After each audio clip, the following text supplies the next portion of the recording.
Enquanto, ó Salvador, teu livro eu ler, meus olhos vêm abrir, pois quero ver da mera letra além a ti, Senhor. Eu venho a ti, Jesus, meu Redentor. À beira-mar, Jesus, partiste o pão, satisfazendo ali a multidão. Davi do pão és tu, vem, pois assim satisfazer, Senhor, a mim.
Na presença de Deus derramar,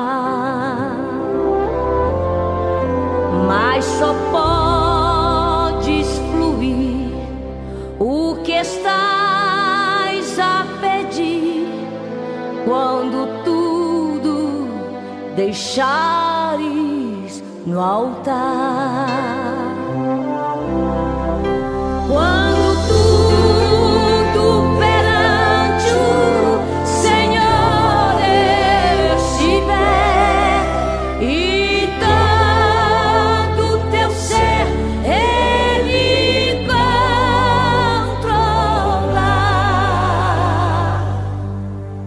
Só então hás de ver que o Senhor tem poder quando tudo deixares no altar.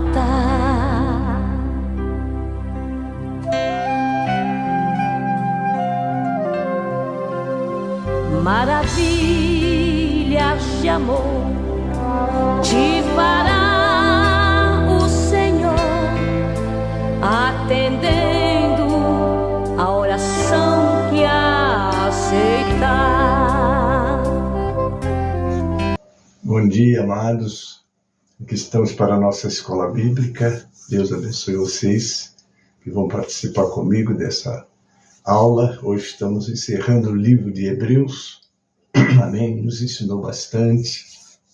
Aquela alerta que Deus dava através desse escritor aos judeus cristãos que estavam inclinados a voltar para o judaísmo, não é?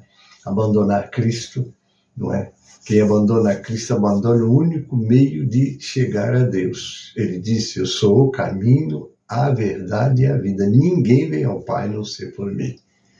Então, essa pessoa que alguns dizem que é Paulo, Apolo, outro apóstolo, escritor, mas não importa quem foi o instrumento, importa é o Espírito Santo que inspirou para escrever e alertar estes irmãos. Amém, queridos? Então nós estamos aqui desejando a vocês todos que já estão comigo, a Leia Collado aí, Pai do Senhor, Leia, Deus abençoe, bem-vinda. Agora nós vamos estar orando, pedindo a graça do Senhor sobre todos que vão estudar comigo, e também aqueles que vão assistir depois, porque essa aula ela tem um bom número de participantes. Amém? Deus abençoe. Um ótimo domingo, Leia, para nós todos aí, nossa família. Deus abençoe vocês todos aí. Amém? Graças a Deus por isso. Vamos orar. Pai Celeste, entramos na Tua presença, Pai, em nome de Jesus. Muito obrigado pela noite de paz que nos concedestes, pela semana e pelo mês que está terminando também. Foi um mês de vitórias para nós, apesar das lutas e de sabores. Mas sempre aquele que tem e está com o Senhor é vencedor. Muito obrigado pelas vitórias, Pai. Agora abençoa essa escola, capacita este pequeno servo nessa ministração. Também prepara o coração dos teus filhos que vão receber essa palavra para que sejam grandemente abençoados e edificados. Oro também pelo caderno de oração que já passou. Seja tuas mãos poderosas com aquelas vidas que ali registraram os seus pedidos, confiantes na tua resposta, porque tu és um Deus que tem ouvidos e ouve, mãos e apalpa, olhos e vê. Muito obrigado, Pai, porque nos iluminaste na estrada da nossa vida, para que tivéssemos um encontro contigo e desfrutássemos das tuas bênçãos. Agora abençoa a Leia que está aí, todos que já estão comigo, que tenham um domingo muito abençoado e seus lares e suas famílias também guardados e protegidos pelo Senhor. Agora eu quero já entregar nas tuas mãos todos os pedidos de oração que serão colocados durante esta aula, Pai. Abençoe que teus filhos estejam grandemente, ó Deus, visitados pelo Senhor e confortados pelo Senhor, aqueles que estão passando dores de perda, dores de outros problemas ainda sem alcançar vitória, Pai, porque tu és o nosso Deus da vitória. Assim eu oro, entrego todos em tuas mãos. Também orando pela nossa nação brasileira, pelos poderes constituídos, Senhor, dá que esses homens que estão na responsabilidade de governar esse país o façam na tua direção, Pai. Eu oro e entrego em tuas mãos, e a tua igreja, que tem a missão de ser o sal e a luz da terra, possa cumprir a sua missão, ó Deus, eficazmente. Assim eu oro em nome de Jesus, para a glória do Senhor Jesus. Amém e amém. Amados, estou dando bem-vinda a toda. Está a irmã Elzira, irmão Osias. Eita, culto de ontem, Osias. Misericórdia. Eita, Deus presente sempre, né? Louvado a Deus, Senhor. Amados, mas agora nós vamos abrir nossos cantores no 545. 545 do nosso cantor cristão. Aí está Maria dos Anjos. Bem-vinda, minha irmã. Deus abençoe. Vamos lá.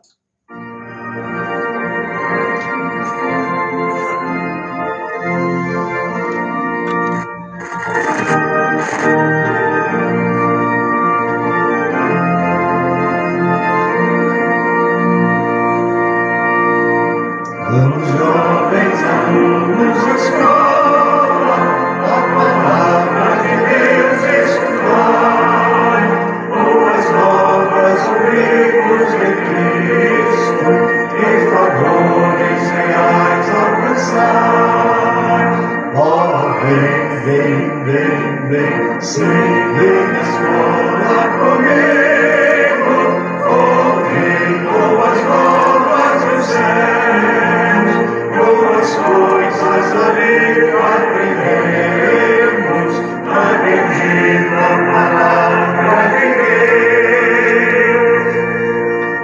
Mas Jesus fez alunos da escola, nós devemos louvar ao Senhor, seus conselhos ouvir com respeito, que se ensinam a mim com valor. Se vem de escola comigo, ouvir boas novas dos céus, boas coisas ali aprenderemos, a bendita palavra de Deus. Mas Jesus se presente na escola, ensinando o santo poder, e que sempre no estudo aqui feito, muito fruto possamos colher. Sempre na escola comigo, ouvir boas novas dos céus, boas coisas ali aprenderemos, a bendita palavra de Deus. Amém, amados. amados, bem-vindo a todos que já estão aí. Pastor Wesley, bem-vindo, meu irmão. Louvado seja o nome do Senhor Jesus. Nós estamos aqui já com a nossa escola e creio que Deus, nessa conclusão deste livro, tem muito a nos ensinar. Amém? E nós queremos aprender daquele que é o mestre por excelência, que é o Espírito Santo. Amém, queridos? Abra sua Bíblia aí no capítulo 13, é o último capítulo do livro de Hebreus, e nós vamos estar, Josi, bem-vinda, Deus seja bem-vindo, meus irmãos, todos. 13 do livro de Hebreus eu passo a ler. Permaneça a caridade fraternal. Não vos esqueçais da hospitalidade, porque por ela alguns, não sabendo, hospedaram anjos. Lembrai-vos dos presos, como se estivesseis presos com eles, e dos maltratados, como sendo vós mesmos também no corpo. Venerado seja entre todos o matrimônio e o leito sem mácula. Porém, os que se dão à prostituição e aos adúlteros, Deus os julgará. Sejam vossos costumes sem avareza, contentando-vos com o que tendes. Porque ele disse, não te deixarei, nem te desampararei. Assim, com confiança, ousemos dizer, o Senhor é o meu ajudador, e não temerei o que me possa fazer o homem.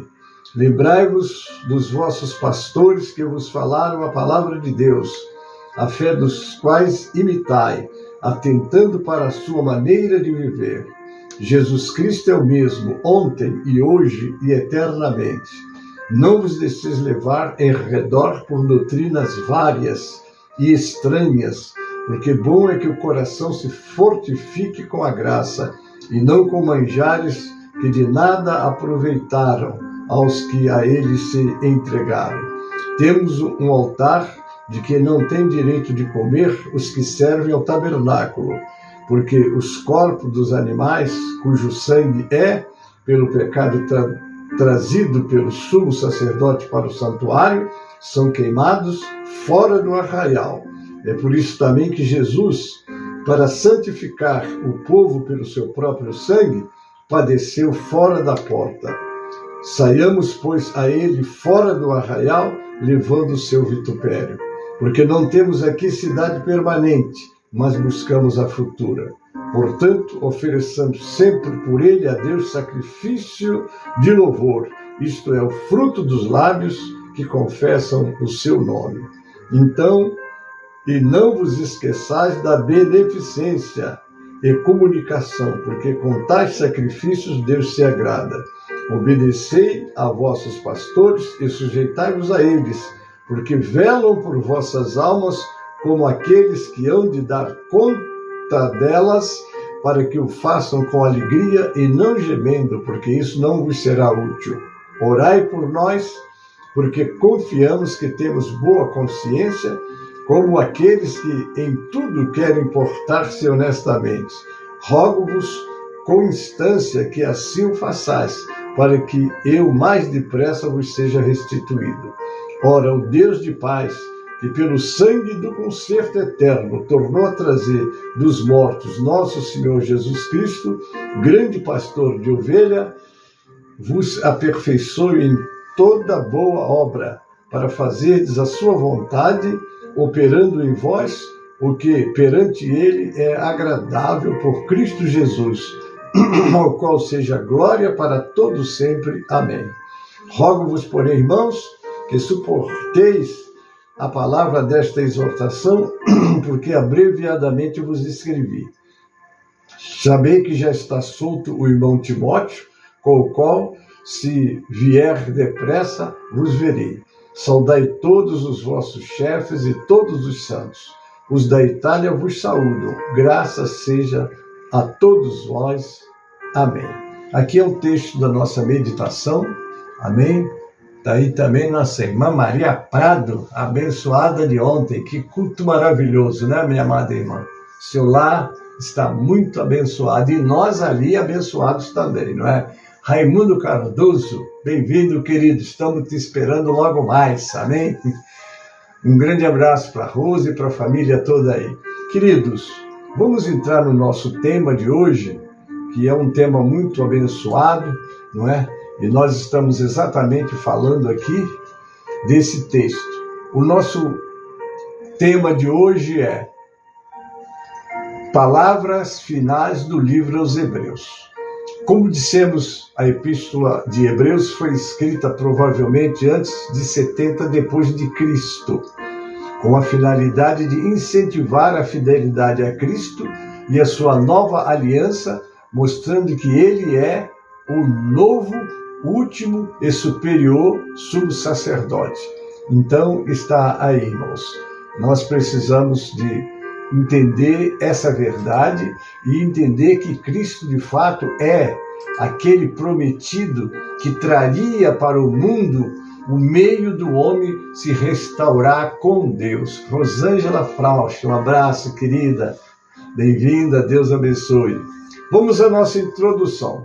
Depois de dar instruções para os seus leitores que procurassem a paz e a santidade, está lá no capítulo 12, de 14 a 29, a carta aos Hebreus apresenta 3 instruções que lidam com a vida social de cristãos. Está lá no 13, 1 a 3. Este capítulo final apresenta uma série de exortações a respeito da vida social, privada e religiosa dos crentes.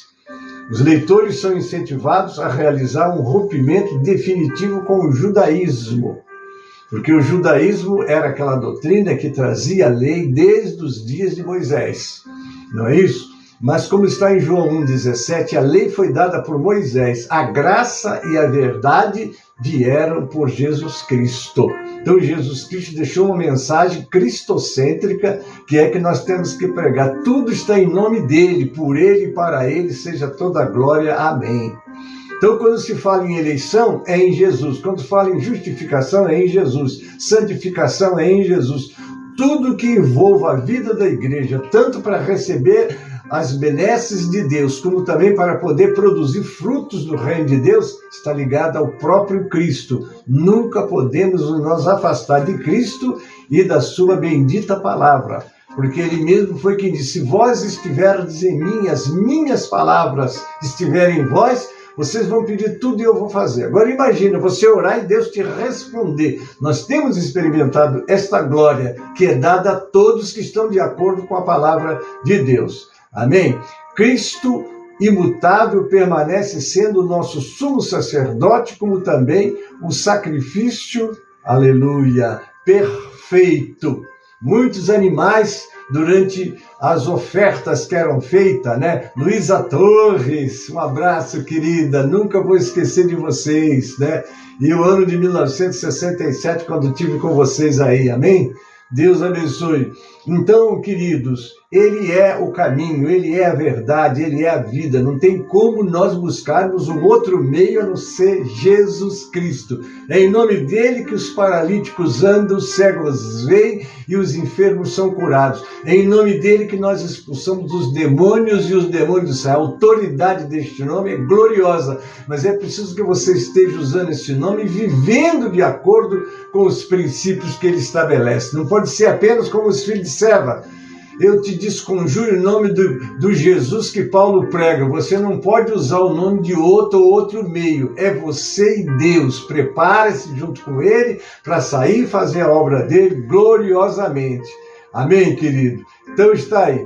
Todas as pessoas precisam da salvação que está disponível somente por intermédio do Senhor Jesus. Nós vamos falar das 3 palavras que nós demos. Amém? Então está aqui. Primeira instrução é: permaneça a caridade fraternal. Caridade fraternal. Eu digo e sempre repito, o amor, ele está permeando a igreja. Foi com amor que nós somos alcançados. E é com amor que nós vamos alcançar o mundo para Jesus. Sempre nas mãos de Deus, sabendo que ele é quem tem o poder de transformar, de libertar e de ajudar a sua caminhada. Então aí, que permaneça a caridade fraternal. Os primeiros cristãos enfrentavam perseguição e ódio do mundo.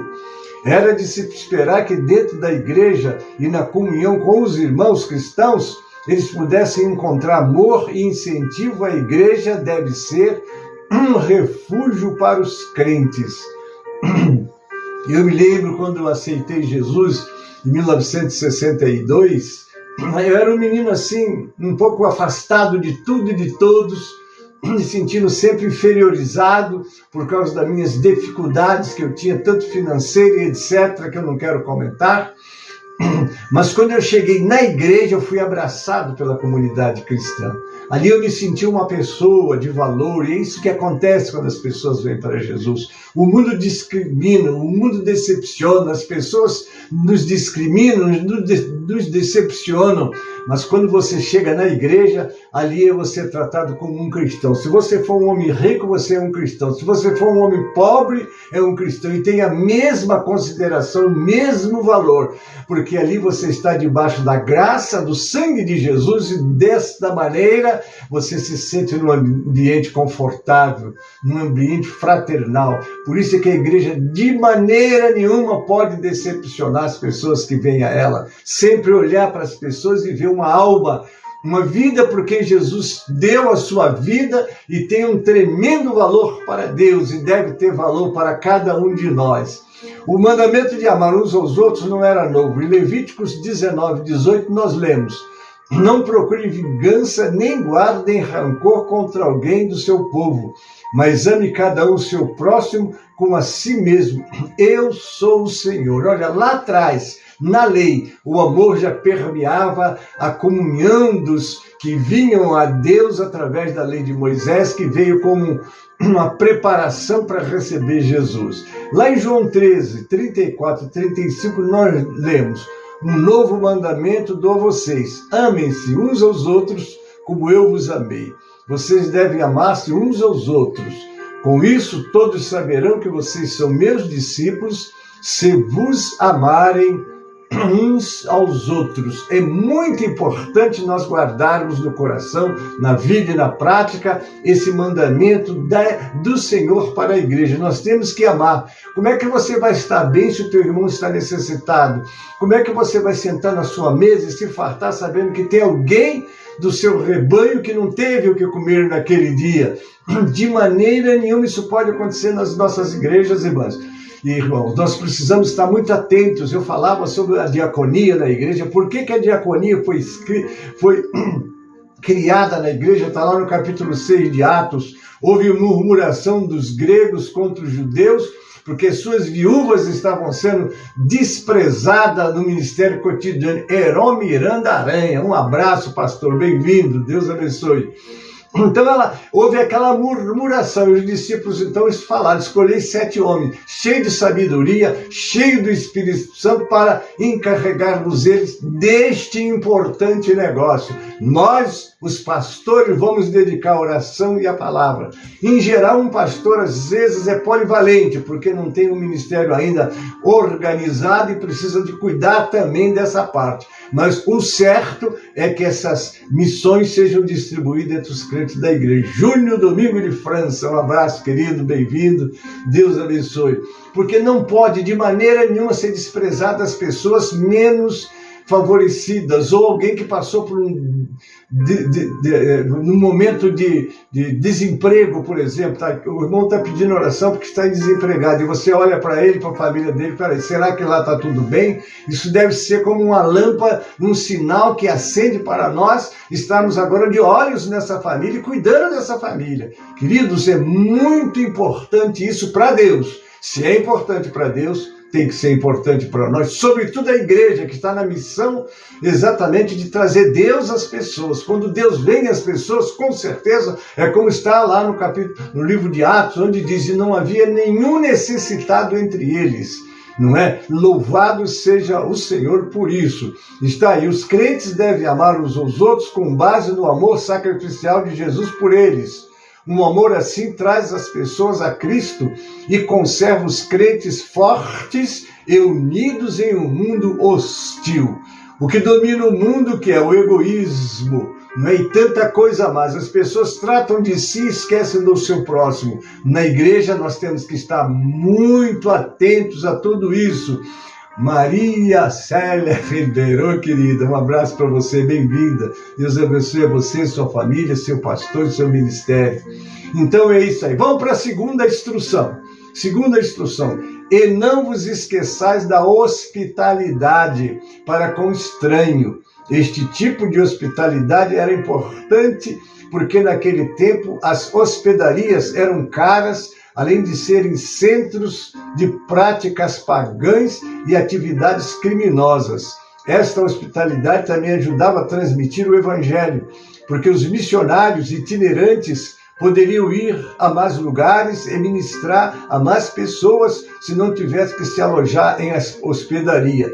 Estes estranhos que deveriam ser hospedados, entretanto, não deveriam ser pessoas que trabalhavam contra o reino de Deus, ou seja, os crentes não deveriam receber em suas casas falsos pregadores ou ensinadores, como está lá em 2 João, nos versos 10 e 11. Se alguém chegar a vocês e não trouxer esse ensino, não recebam em casa nem o saúdem, pois quem o saúda torna-se participante das suas obras malignas.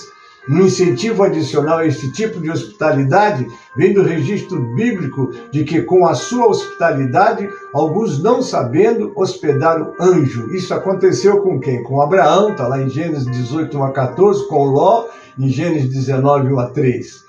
A hospitalidade estendida aos anjos e recebida por eles mostra a importância da hospitalidade que os cristãos devem oferecer uns aos outros. É melhor oferecer hospitalidade generosamente do que perder a oportunidade de receber anjos. Já imaginou? Você recebeu os... Obviamente que hoje nós temos que ter muito cuidado até com aqueles que se chegam a nós se dizendo cristãos, porque a coisa é muito séria, mas com certeza o Espírito Santo não nos deixará enganar ou nos deixará fora dessa bênção que é hospedar alguém que precisa, não é verdade? Vamos para a terceira instrução. Concentra-se nos presos. Já houve uma alusão a esta recomendação em 10, 32 a 34. Os crentes devem se compadecer, especialmente mas sem limitar, cristãos aprisionados pela sua fé. Jesus disse que os seus seguidores seriam seus representantes quando visitassem presos na prisão. Está lá em Mateus 25, 36. Necessitei de roupas e vocês me vestiram. Estive enfermo e vocês cuidaram de mim. Estive preso e vocês me visitaram. Outros que eram maltratados, espancados, assaltados e humilhados também precisavam de ser lembrados. Os crentes devem sofrer com eles e compartilhar a sua tristeza. Está lá em 1 Coríntios, capítulo 12, versículo 22. Quando um membro sofre, todos os outros sofrem com ele. Quando um membro é honrado, todos os outros se alegram com ele. Em 2 Timóteo 1,16 nós lemos: o Senhor concede misericórdia à casa de Onesíforo, porque muitas vezes ele me reanimou e não se envergonhou por eu estar preso.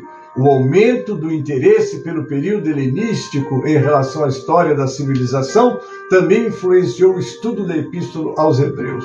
Alguns dos mistérios da Epístola estão sendo agora comparadas à cultura helênica do mundo mediterrâneo oriental pós-alexandrino. Alguns mestres acham que as pessoas para as quais a Epístola aos Hebreus foi escrita foram diretamente influenciadas pela cultura helênica e talvez fossem inteiramente helenizadas. Só para nós entendermos, quando falamos em cultura helênica ou helenística ou helenismo, foi o resultado da fusão dos elementos da cultura helênica grega com a cultura ocidental, destacando-se com os elementos originais e marcantes que caracterizou as regiões conquistadas pelo Império de Alexandre o Grande. Quando nós estudamos sobre que Alexandre helenizou o mundo e que ele fez com que o mundo era dominado, falasse o grego. É tanto que nos dias de Jesus o que dominava, o Novo Testamento foi escrito no grego, sobretudo koiné, que era aquele grego popular, né? Elade, a região entre a Grécia Central e a do Norte, cujos habitantes, os helenos, emprestaram seu nome à civilização helenística que se estendeu Oriente afora, por meio não só de uma língua comum grego koiné, mas também através das práticas da educação, do artesanato, do comércio e da cultura e da escultura. Tal ponto de vista tende a surgir possíveis revisões de antigos pontos de vista quanto aos destinatários da epístola e de seu propósito. Tem-se dito que a epístola aos Hebreus é o menos conhecido de todas as epístolas do Novo Testamento. O raciocínio limitado a Hebreus, comentário bíblico de Moody, terminologia sacrificial e sacerdotal e o idealismo reinante no autor são apresentados como razões. Pode ser, mas uma coisa parece mais certa: a epístola aos Hebreus é mais fácil de compreender quando há familiaridade com os 5 livros de Moisés, o chamado Pentateuco, que vai de Gênesis a Deuteronômio, né? O laço inseparável do raciocínio limitado ao sistema levítico liga o Pentateuco à carta aos Hebreus. Os problemas apresentados pelo livro são desafiadores. Em suma, eles envolvem sua autoria, destinatários, leitores, data, motivos e relacionamento com o cristianismo, judaísmo e a cultura helênica do primeiro século. Isso é só para a gente estar analisando o livro aos Hebreus. O aumento do interesse pelo período helenístico em relação à história da civilização também influenciou o estudo da epístola aos Hebreus. Tal ponto de vista tende a sugerir possíveis revisões de antigos pontos de vista quanto aos destinatários da epístola e seu propósito. Tem-se dito que a epístola aos Hebreus é a menos conhecida, já falamos, né? Então, está aí. Então, podemos continuar aqui. Ocasião por quê? A apresentação clássica dos motivos da epístola é o que se segue. Os judeus cristãos de simples congregações e em grupos maiores, geograficamente mais espalhados, estavam em perigo de apostatar de Cristo, retornando a Moisés. Isso quer dizer, retornando à lei, abandonando os ensinamentos de Jesus, não é? Que vem com instruções muito interessantes, né? Porque a lei cuidava da parte exterior. E Jesus vendo, eu também vos digo, ele começou a tratar da parte interior e o Novo Testamento vai permear essa informação. Então, se alguém olhasse para uma mulher e a desejasse, ele já estava cobiçando, ele estava pecando. Mas, às vezes, no coração, então, Jesus veio e esclarece, já adulterou com a mulher. E por aí vai, o Senhor dá uma roupagem espiritual aos ensinamentos que a lei dava só numa parte bem exterior, não é? Eles ocupavam muito do que era exterior, por isso que o Senhor diz, vocês parecem sepulcros caiados, que cuidam do exterior e não do interior. Por fora parece um sepulcro caiado, por dentro parece um lugar cheio de ossos podres. Então, todas essas coisas eram instrução de Deus, mostrando que agora o Evangelho, o conhecimento de Deus, ia se expandir para todas as nações. Até ali estava preso para o judaísmo, para os israelitas, não é? Porque houve um tempo que ele foi chamado de israelita, depois de hebreus, depois de judeus, não é? E agora, com a igreja, são chamados de cristãos, os que são seguidores de Jesus. Amém? Esta condição de apostasia, que era separar-se de Cristo e voltar ao judaísmo, era um perigo imediato, com base na incredulidade. A conduta insinuava uma possível apostasia, está lá no 5, 13 e 14. A negligência dos cultos públicos, 10, 25. A fraqueza na oração, uma certa instabilidade doutrinária, está no 13, 9. A recusa em ensinar aos outros o que é dever do crente maturo. Crente maturo é aquele crente que amadureceu, não é qualquer coisa que o abala. Porque tem crente que por qualquer coisa ele já está de cara feia, já não vai mais à igreja, isso daí é um crente imaturo. Ele ainda está na igreja por causa de A, B, C, D. Você está na igreja para adorar o Senhor. Você vai aos cultos para adorar o Senhor. Ah, mas tem um irmão ali que está com um problema comigo, ora por ele. abençoa ele, porque você vai ver que essa barreira ou essa dificuldade vai ser sanada, né? Então vamos lá, a recusa em ensinar os outros, que é dever do crente maturo, e a negligência das escrituras eram outros sintomas de fraqueza espiritual. Porque quando você abandona este livro, de ler, de meditar, de assistir, de participar dos cultos, você vai enfraquecendo naturalmente.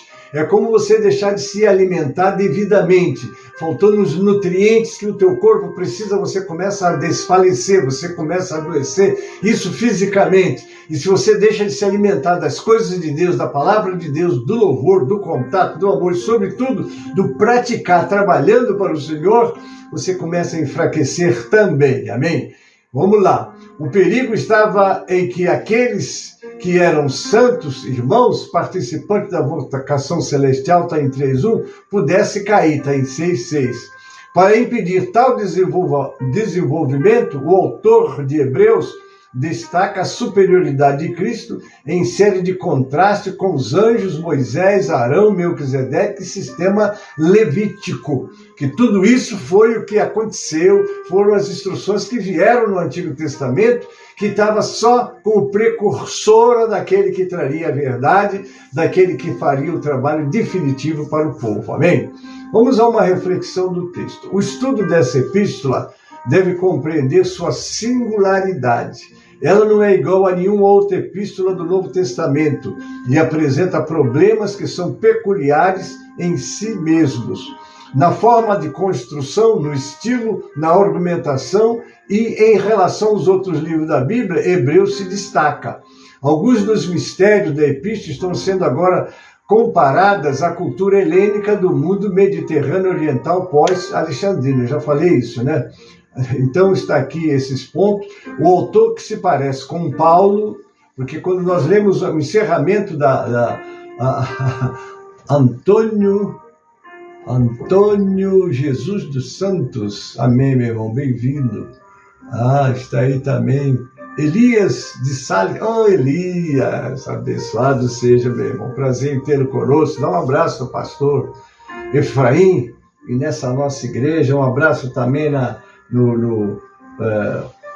irmã, agora fugiu o nome da irmã, né? Mas tá, bom, às vezes a memória do homem aqui falha um pouco, mas tá bom, dá um abraço em todo mundo aí da nossa igreja, amém? Deus abençoe vocês. Então está aí, bom, está Elias dos Salles Santiago, é esse que eu falei, né? Muito bem. Vamos lá, deixa eu continuar. O autor, como se parece com Paulo, principalmente por causa do final do capítulo, aproveita e finaliza sua carta com conselhos e exortações diversas sobre o bom proceder cristão diante de certas coisas. Fala do amor fraternal, da hospitalidade, dos nossos guias, do matrimônio, da vida sem avareza e com contentamento para lembrarmos dos que estão presos, sendo maltratados por causa da palavra de Deus. Aqui é um resumo de tudo que o livro trata, não é? Porque esse livro trata... Tá bom, querido, Deus abençoe. Dá um abraço em todo mundo também, não é? Então está aí. O que ele fala? Ele fala do amor fraternal, não é? Que nós falamos no início. Fala da hospitalidade, vai falar do matrimônio. Como é importante o matrimônio, os casais, estar permeando seu relacionamento, sua vida, de acordo com os ensinamentos da palavra de Deus. Porque a palavra de Deus é a nossa cartilha. Como viver bem e sermos bênção por onde passarmos. Tá bom? E termina falando da causa da palavra de Deus com respeito aos outros. Os cristãos devem se lembrar das práticas básicas, ética e moral do seu viver para Cristo. O autor encerrou a sua carta com algumas exortações, uma bênção e saudação. Esse encerramento se divide em duas partes.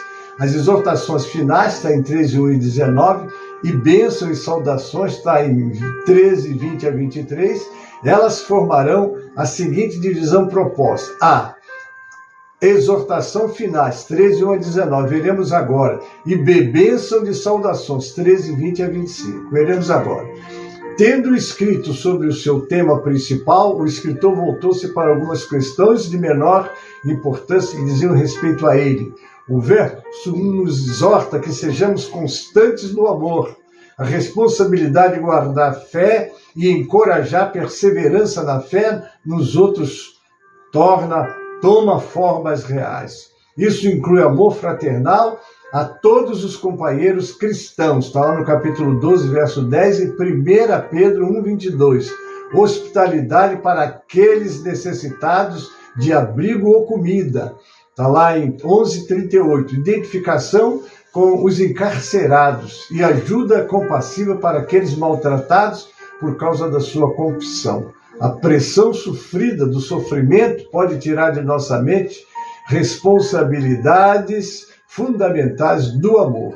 Na Bíblia encontraremos exemplos de pessoas que, sem saber, foram sendo hospitaleiros, acolheram anjos em sua casa.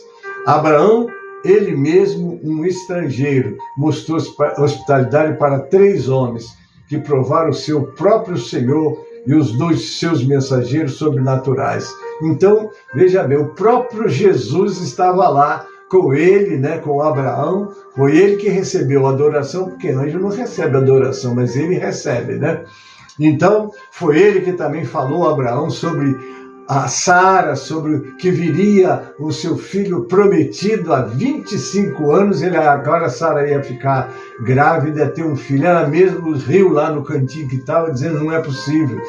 E aí ele disse, não ria, porque você vai ter um filho. É aquele Deus dos impossíveis e nada é impossível para ele. Teca Santos, bem-vinda, querida, Deus abençoe. Alguns intérpretes tomam anjos como significando simplesmente mensageiros humanos que eram enviados de uma igreja a outra. Também não deveríamos nos esquecer dos encarcerados. O elogio de Paulo a Onesíforo, o qual não se envergonhou das minhas algemas, de Paulo, 2 Timóteo 1,16, 18, reflete a importância desse tipo de encorajamento. Uma segunda indicação está lá em 12,16, de que a imoralidade sexual pode tentar os cristãos se encontram nessa exortação do verso 4, relativo ao leito conjugal. O antídoto para a imoralidade, percebe-se, não é a autonegação ascética, mas uma apreciação correta da honra que Deus concedeu do relacionamento conjugal.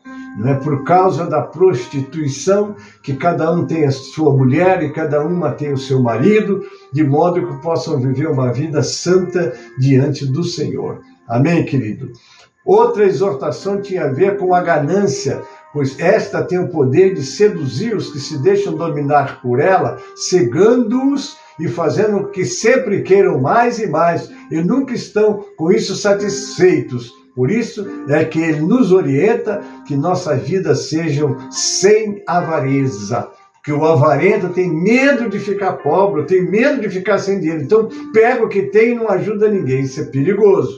Porque dá e vos será dado, não é? Então esse é o mandamento de Deus, Aqueles tentados pelo descontentamento, pelo amor ao dinheiro, são pessoas que procuram a sua segurança nos recursos financeiros. Jesus cita isso em Mateus 6, 19, 21 e 24, 34. Porém, a promessa de Deus dá maior segurança. Não te deixarei, nem te desampararei. Está lá em Deuteronômio 31, 6. Então o crente deve estar sempre tranquilo, sabendo que Deus cuida de nós, nunca vai nos desamparar, nunca vai nos deixar sem o seu socorro. Louvado seja o Senhor. Ronaldo Silva, bem-vindo, querido, Deus abençoe. Tá aí, Ao invés de reclamarmos do que ainda não temos, nem sabemos se iremos ter, melhor seria dar valor ao que já temos. No entanto, acontece o contrário. Desprezamos o que temos e amamos o que não temos. E o resultado disso é o descontentamento que nos leva à ganância e à avareza. Às vezes a gente entra numa casa, só não repara não que é minha casa mesmo. Meu irmão, você tem uma casa, você tem um teto, não importa. O importante de um lar não é sua beleza extraordinária. Me lembro de um colega contando uma experiência que certa vez foi chamado para um lar, que estava havendo um desentendimento entre o marido e a mulher, estavam a ponto de se separarem, não é? E ele foi para aquela casa, mas a casa era uma casa muito abastada, uma casa de rico. Quando ele chegou, que tocou a campainha, veio o mordomo atender. Imagine que casa era, né? Quando ele entrou, ele disse que meus pés sumiam no tapete da sala, aquele tapete muito lindo, e ele senta para esperar o casal quando anunciou a sua vinda, né? E ele começava a admirar os quadros de pintores famosos que tinha na sala, olhou para a escada, aquela escada toda de mármore, uma coisa linda. De repente veio o casal brigando, mas se desentendendo, um falando contra o outro contra um, e ele olhou para aquela cena e olhou para o ambiente e disse: meu Deus, quanta pobreza no meio de tanta riqueza. Que coisa, né? O que vale mais? É a paz, é a alegria, é a harmonia, é a presença de Deus no casal, não importa como é. E fez comparação com uma outra casa, foi numa vila bem humilde visitar um casal dos seus membros, chegou lá, a casa desse moço era feita de tábua, com algumas rachaduras que dava a ver o que tinha dentro de fora. Quando ele entrou não tinha piso, era chão mesmo. A senhora que o recebeu, recebeu e disse assim: pastor, eu não tenho uma cadeira para o senhor sentar, o senhor se importa de sentar nesse caixote? Botou um caixote, ele sentou e ficou olhando a pobreza da casa, né? Porque a gente chega no lugar, olha, não é que a gente vá criticar, mas a gente vê o estado das pessoas. De repente, o marido vem, a mulher vem, começam a conversar com ele, diz: pastor, eu queria cantar um corinho. Ele viu a harmonia, ele viu a alegria, ele viu a paz daquele lar. E eles começaram a cantar, as lágrimas começaram a descer nos olhos do pastor. Ele disse: meu Deus, quanta riqueza no meio de tanta pobreza. Queridos, a riqueza não está nos bens materiais, a riqueza está de Jesus na tua vida, está de Jesus no teu lar. Não é? Então é que às vezes nós estamos olhando para o que não temos e esquecemos de agradecer o que temos, não é? E isso entristece o coração de Deus, porque Deus não vai deixar: não te deixarei, não te desampararei. Está aqui um homem que serve o Senhor há 61 anos, com 50 anos de ministério. Vou dizer para vocês, em todos os meus anos de vida, em todos os meus anos de ministério, eu nunca passei necessidade, nem meus filhos dormiram sem jantar. Já passei aperto, porque aperto você passa, necessidade não. O Senhor está aí para te socorrer, está aí para te ajudar. Ele dá ordem às pessoas para ir lá levar para você o que você precisa. Esse é o Deus que nós servimos. Em nossa caminhada, um lembrete: nossos guias, os quais nos pregaram a palavra de Deus, devem ser lembrados, honrar aqueles que nos ministram a palavra.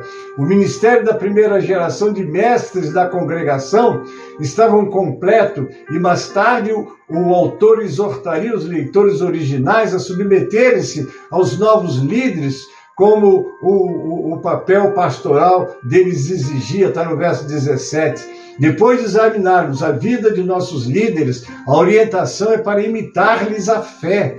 Devemos imitar aqueles que herdaram as promessas por meio da fé paciente, está lá em 6,12.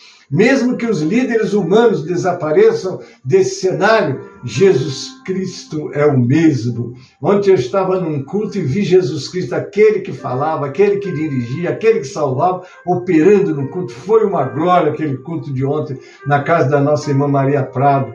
Amém, querido? Depois de examinarmos a vida dos nossos líderes, né? Mesmo que os líderes humanos faltem, Jesus Cristo nunca faltará, não é isso? Está aí, ontem, durante o tempo pelo qual Deus falou pelos profetas, está aí 1:11. Hoje, assim como Deus nos chamou para entrar em seu descanso por meio da fé, está no 3:7, 13, 4:7. Para todos sempre, então também. Ele é a âncora segura e firme em meio aos sofrimentos e incertezas. Você está passando necessidade? Ora a Deus, fala com Deus. Pede a Ele. Esse homem que está aqui, já houve um momento que eu fui dormir sem ter nada para dar à minha família no dia seguinte. E Deus foi lá no trabalho do irmão e disse assim: vai lá, tira esse dinheiro do banco e leva para o meu servo que ele está precisando. E o que eu precisava ainda sobejou, Deus me deu, porque esse é o Deus que nós servimos. Amém, queridos?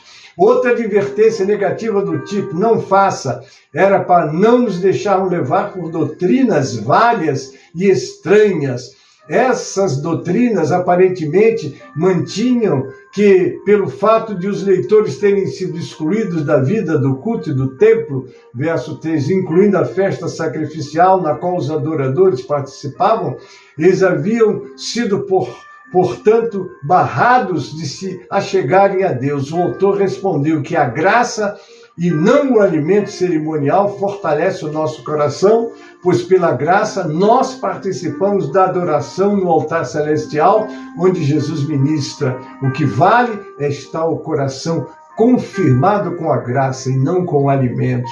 Como o oferecimento do pecado não poderia assegurar uma purificação da consciência, está lá no 9:9, do mesmo modo a oferta pacífica não poderia garantir que o adorador tivesse paz e comunhão com Deus. Está lá em Levítico 7, 11 a 18, 1 Coríntios 10, 18. Os sacerdotes levitas tinham o direito de uma parte de todo animal sacrificado como oferta pacífica no tabernáculo do Antigo Testamento. Enquanto esses sacerdotes e outros dependessem do antigo sistema sacrificial de animais para expiação e paz com Deus, eles não poderiam se beneficiar do ministério subsacerdotal celestial de Cristo. O simbolismo do dia da expiação, versos 11 e 12, expressava dois aspectos importantes da obra expiatória de Cristo.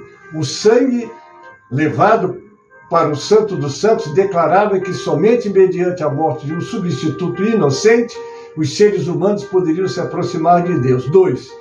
Os corpos dos animais queimados fora do acampamento indicavam o substituto se tornava impuro como portador do pecado das pessoas. O sofrimento de Jesus fora do portão da cidade simbolizou não somente a maldição que ele carregou, como sendo aquele que levava o nosso pecado, mas também a sua rejeição pelo poder religioso judaico e seus líderes. Os leitores originais agora eram conclamados a aceitar com coragem que eles fossem expulsos das instituições judaicas, a sinagoga, o templo e também suas famílias. Eles deveriam aguardar com confiante expectativa a cidade que havia de vir. Então, verso 14, levando o seu vitupério, veja Salmo 69, 7 a 9, veja também Romanos 15, 3 e Hebreus 11, 25 e 26. Portanto, ele, o Espírito Santo, nos recomenda que saiamos até a ele fora do acampamento, suportando a desonra que ele suportou, sendo a razão para isso o fato de que não temos aqui nenhuma cidade permanente, mas buscamos a que há de vir, versos 13 e 14. Desse modo, devemos oferecer a Deus sempre e continuamente um sacrifício de louvor, que juntamente é fruto dos lábios que confessam o seu nome. O tempo de sacrifícios de animais é passado, mas o servo de Deus, como todos os sacerdotes, ainda tinham 2 oferendas para levar a ele. Esse sacrifício espiritual, está lá em 1 Pedro 2,5, inclui louvores a Deus, atos de amor e a outras pessoas. Então você adora a Deus, você louva a Deus, você dá a Deus aquilo que você socorre o teu próximo, o teu irmão que está perto de você. Na tradução grega de Levítico 7, 11 a 21, essa frase sacrifício de louvor refere-se a um tipo de sacrifício pacífico no qual um animal era sacrificado. Mas o significado aqui está mais próximo do Salmo 50, 14, verso 23, onde o Senhor pediu sacrifício de ações de graça ao invés de sacrifício de animais. Em Oséias 4, 2, essa atrativa figura de linguagem referente ao fruto dos lábios que confessam o seu nome é usada para as palavras que a pessoa oferece a Deus quando seus pecados são perdoados. Esse o sacrifício é o sacrifício de louvor. Os sacrifícios de palavras devem ser acompanhados por ações de amor com respeito aos outros. Está lá em Tiago 1, 27. Como se percebe no verso 16. Não se esqueçam de fazer o bem e de repartir com os outros o que vocês têm, pois de tais sacrifício Deus se agrada. Paulo chamou os dons materiais de sacrifícios aceitáveis e aprazível a Deus. Está lá em Filipenses 4:18. Veja a nota sobre o verso 2. No verso 17, ele nos pede obediência aos líderes em submissão às autoridades deles. Os membros da nova geração de líderes, aparentemente, não recebiam a submissão respeitosa que o ofício deles justificava. Os líderes da igreja são como pastores fiéis, de Jeremias 23:4, Atos 20:28, 1 de Pedro 5:2-4, ou como o vigia que aciona o alarme do perigo para a cidade. Está lá em Ezequiel 33:6. O cuidado dos líderes é profundo e genuíno, porque os líderes são nomeados por Deus e prestarão contas a Ele. Então, hoje, um pastor, aquele que é o teu ministro, deve ser respeitado como eram os sacerdotes nos dias da lei.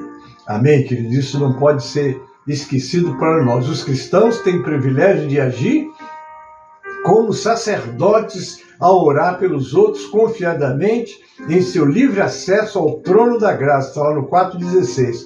Por isso é que o autor tinha a liberdade e a confiança em seus pedidos de orações. Talvez o autor quisesse, ao se referir à sua boa consciência do verso 18, para assegurar seus leitores que ele estava exercendo a sua própria liderança de uma maneira cuidadosa, de acordo com os próprios procedimentos que ele tinha acabado de delinear. Está lá, 2 Coríntios 1, versículo 12.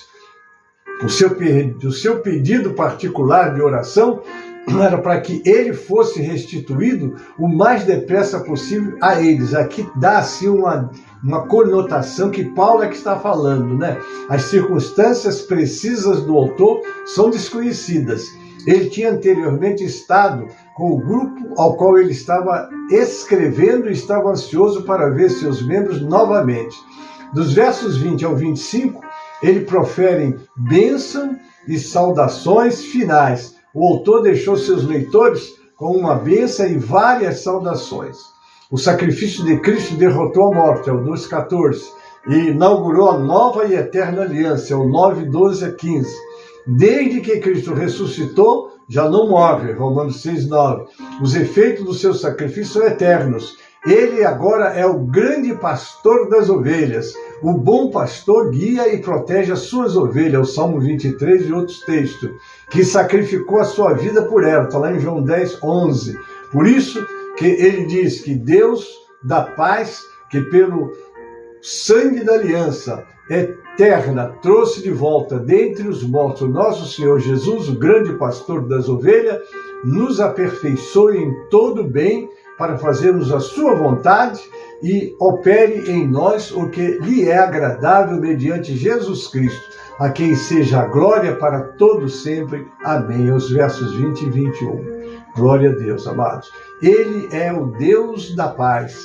Estávamos em guerra por causa do pecado, estávamos afastados dele, mas optou pela paz e por ela nos quis reconciliar com ele mesmo por meio do seu Filho amado. Está lá no capítulo 5:18 de 2 Coríntios. Deus estava em seu Filho reconciliando o mundo consigo, não lhe imputando os seus pecados. Deus fez assim total provisão para o nosso crescimento em piedade. Está lá em 2 de Pedro 1:3. E está sempre pronto a ajudar no tempo de necessidade ou tentação. É o 2:18 e o 4:16. Deus nos ajudará a amá-lo e ao nosso próximo. Né? Tá aí, coisa linda, né? A salvação, o perdão dos pecados, a renovação da vida acontece por meio de Jesus Cristo. Ele é a opção do homem que Deus disponibilizou. Rejeitá-lo é simplesmente um ato insano. Rejeitar toda a oferta que Deus nos deu através de Jesus, é isso que o escritor diz, é simplesmente um ato insano. O elemento deixa essa vida e entra na eternidade. Celebra a sua fé em Jesus, ele foi perdoado, ele vai para a presença de Deus. Se ele rejeitou Jesus, ele não é perdoado e vai para o inferno. Está perdido para sempre, né? Ontem nós falávamos isso quando Deus conversava com um cidadão que Deus tinha dado sonho, né? Preparou o nosso missionário Osias, que foi usado muito por Deus no culto de ontem. Ele falava para aquele moço de uma maneira tremenda, e Deus começou a usar outros vasos lá, falar com o mesmo eu, o homem, dizer, eu não posso, não se decidiu. Uma coisa tremenda. Aí a gente vê que como Deus busca a criatura. Ouvi de um pregador, do berço ao caixão, o Senhor está atrás das suas criaturas. Mas se as criaturas rejeitar esse perdão, essa graça, não haverá uma segunda chance para ele, porque toda a nossa chance está em Jesus. Não há outro nome dado entre os homens que possamos ser salvos. Está lá em Atos 4, versículo 12. Esse sermão, que está em forma de carta, levaria aproximadamente 1 hora para ser lido em voz alta. O autor poderia ter expandido certas partes, se assim quisesse fazê-lo. O autor saiu do seu estilo para enfatizar o reconhecimento apropriado dos líderes atuais da congregação. Podemos ver que este que escreveu destaca a paz de Deus e a boa consciência, as quais devemos sempre estar com elas em tudo o que fazemos ou assistimos na TV, no cinema, no teatro, em todos os lugares. Não negocie a paz de Deus, não negocie com a sua consciência querendo enganá-la. Tenha a paz de Deus e uma boa consciência. Onde está a paz de Deus? Ele é o que nos reconciliou. Ele é o príncipe da paz. Quem? Jesus. Sem Jesus na nossa vida, nós não recebemos nenhuma benesse das quais Deus tem oferecido ao seu povo. Esta carta tem a sua cota de mandamentos, apelos, repreensões e advertências. Os leitores são incentivados a levar tudo muito a sério, mas com o espírito correto, percebendo que o autor os ama e tem em mente somente o que é melhor para eles. Coisa, né? A carta incentivou os leitores a compreender o papel de Cristo como sumo sacerdote e que o novo conceito é superior ao antigo. Estas palavras importantes podem fazer toda a diferença entre o seu apego a Cristo ou o seu afastamento dele. A diferença, literalmente, entre a vida eterna e a perdição eterna. Sendo assim, o autor roga que seus leitores o ouçam com paciência e cuidado. A maioria das cartas do Novo Testamento terminam com saudações do autor a outras pessoas da igreja e saudações dos cristãos a uma localidade, aos cristãos que recebem a carta. Agora eu encerro aqui. Assim, esta carta oferece saudações do autor a todos os chefes ou líderes, a todos os santos e outros crentes. Na época desta carta, a maioria das igrejas ainda fazia reunião nas casas dos crentes. Nós falamos ontem, né, quando fazia aquele culto glorioso nessa casa, como é maravilhoso, irmãos, nós vemos Deus descer numa reunião. Cada lugar que nós chegávamos, a presença de Deus era muito forte e a libertação também presente, né? E assim a igreja começou. Eu falei isso, a igreja começou na terra, cultuando nas casas. A igreja que está na tua casa. Muito importante, se você me ver na casa fazendo um culto, irmão, vamos ver como me ver no templo, porque o importante para mim não é o local ou não local, mas a presença de Deus. E o Deus que está dentro do templo onde nós reunimos, está nos lares aonde nós vamos. Então você deve de se comportar, de se postar dessa mesma maneira, porque primeiro que isso agrada a Deus, quer você reconhecer a autoridade divina presente naquele lugar, tá certo? Estas igrejas nas casas que situavam em diferentes localidades precisavam ser incentivadas sobre a sua união com todos os demais crentes. O autor, por sua vez, enviou saudações dos cristãos da Itália. Uma bênção final conclui a carta. A graça de Deus seja com todos vós. A conclusão, com graça, é um final adequado para esta carta. A aprovação de Deus não podia ser obtida por meio de cerimônia ou segundo o antigo concerto. Na verdade, a graça de Deus vem por meio do novo concerto, né? Agora eu termino. A carta aos Hebreus é um chamado à maturidade cristã. Ela destinava-se aos cristãos judeus do século I, mas se aplica aos cristãos de qualquer época ou ambiente. hoje não está se deixando Cristo para o judaísmo, mas muitas das vezes se deixando Cristo para as portas abertas, onde você se sinta melhor. Essa igreja é muito exigente. Querido, nenhuma igreja pode ser muito exigente, nem muita igreja pode ser muito liberal. Ela tem que embasar seus ensinamentos aqui, como está em 1 de Pedro 4:11. Se alguém falar, fale segundo a palavra de Deus. Amém? Então está aí. Para crescer em maturidade, nós precisamos concentrar as nossas vidas nele que é em Cristo.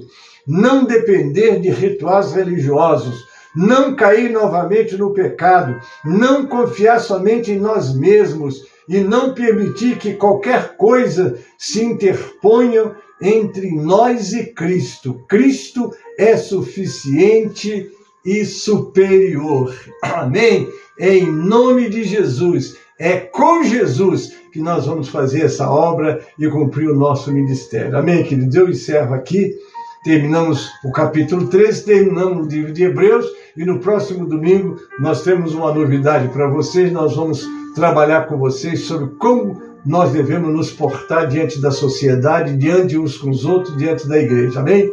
Vamos falar sobre ética na próxima aula. Agora vamos chamar o nosso louvor do 137 do cantor, não é? E já estamos caminhando para o encerramento da nossa aula. 137 do cantor. Então vamos agora adorar o Senhor com esse louvor.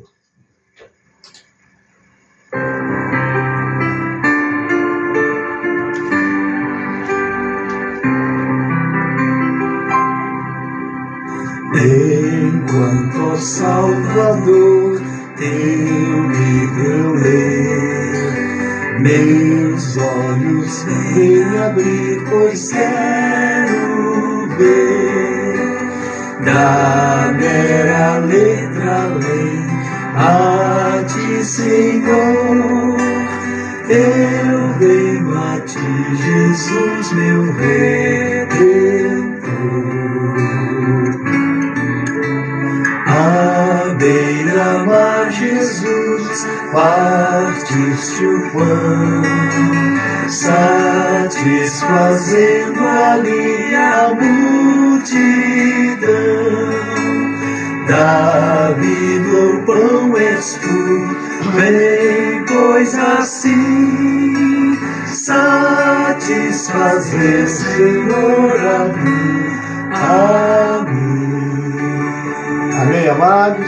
Estamos encerrando a nossa escola. Para vocês que estão conosco desde o início, ou que assistiu, ou que vai assistir depois, que vocês tenham um domingo muito abençoado. Não esqueça, meio-dia, nós temos o clamor do meio-dia, também temos às 18 horas, o clamor das 18 horas com as nossas irmãs, mas nós também temos em São Miguel Paulista, sede, o nosso culto público que vai estar sendo apresentado para vocês. Amém? Que dê uma boa semana para todos. E agora eu quero conhecer os aniversariantes. Você fez aniversário durante essa semana? Parabéns. Deus te abençoe, multiplique essa data há muitos anos. E agora nós vamos recitar o versículo do aniversariante. Ensina-nos a contar os nossos dias para que alcancemos corações sábios. Amém? E agora vamos orar por você e por todos os pedidos que foram colocados e por todos os pedidos do nosso caderno. Pai Celeste, muito obrigado por esses momentos que passamos meditando na Tua Palavra, nas Tuas instruções. Abençoa todos que me acompanharam, abençoe todos que vão assistir mais tarde pelos grupos. Enfim, Pai, que em todos haja a Tua bênção, a Tua graça, o despertamento do Senhor nas nossas vidas.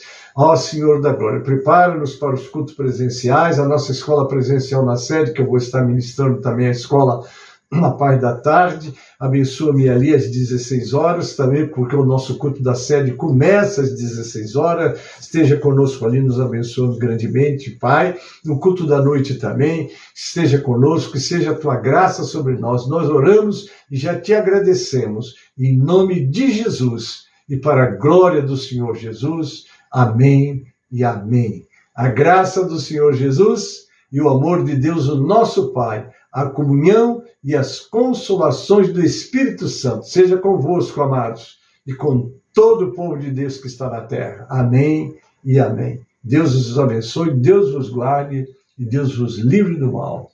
Amém e amém. Tá aí, Djalma Oliveira. Deus abençoe, meu irmão. Amém, amém.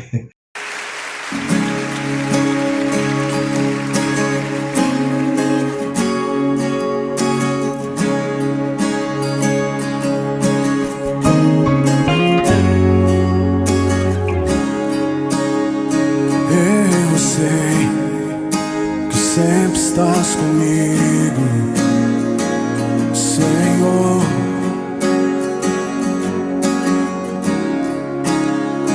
Também sei que nada acontece sem a tua vontade. Oh, oh. Mas preciso aprender a confiar em ti. Mas preciso aprender a descansar em ti. Tu és meu Senhor.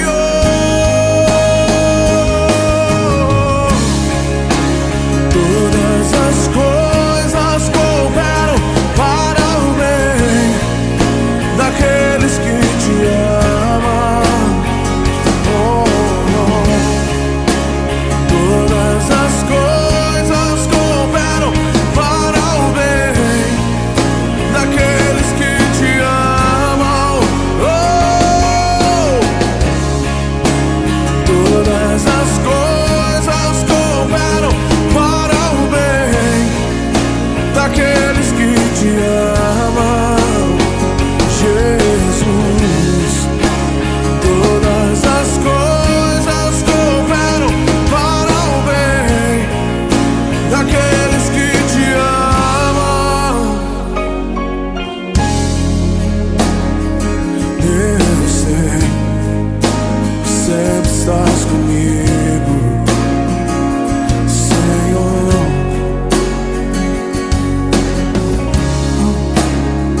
Também sei que nada acontece sem a tua vontade. Oh, oh. Mas preciso aprender a confiar em ti. Mas preciso aprender a descansar em ti. Tu és meu Senhor.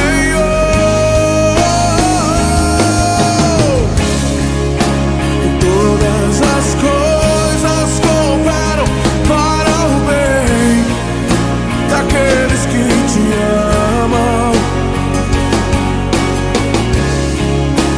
Todas as coisas cooperam para o bem daqueles que te amam, Jesus. Oh, todas as coisas cooperam. Havia um consenso e concordância, me ajuda aqui o meu presidente Paulo Roberto. Chegamos ali a um consenso e consenso, do meu ponto de vista, de que a nossa sucursal, por igreja e congregação, quem quiser e puder auxiliar nessa parte, pudesse estar cooperando mensalmente com um valor mínimo de R$150, né? R$150. Hoje nós temos na sucursal, são 27 igrejas. Na sucursal do Pai da Memória, são 27 igrejas. Basta contar aqui, né? Acredito que é isso mesmo. Se 27 igrejas cooperassem, 20 igrejas, né, com R$150, nós teríamos R$3.000 da sucursal para esse fim, para esse propósito. Sendo que não pesaria, não pesa para ninguém R$150. Pode ser até uma oferta pessoal, não uma oferta da igreja em si, mas R$150, né, por igreja e congregações. Se assim fosse, contando igrejas e congregações, nós chegamos aí próximo dos 60, né? Se fosse as 60 portas abertas, né, aproximadamente, quanto nós teríamos? Aqueles que te amam, levante as suas mãos e diga isso essa noite. Todas as coisas cooperam para o bem daqueles que te amam. Te amo, te amo, te amo. Sei que estás comigo.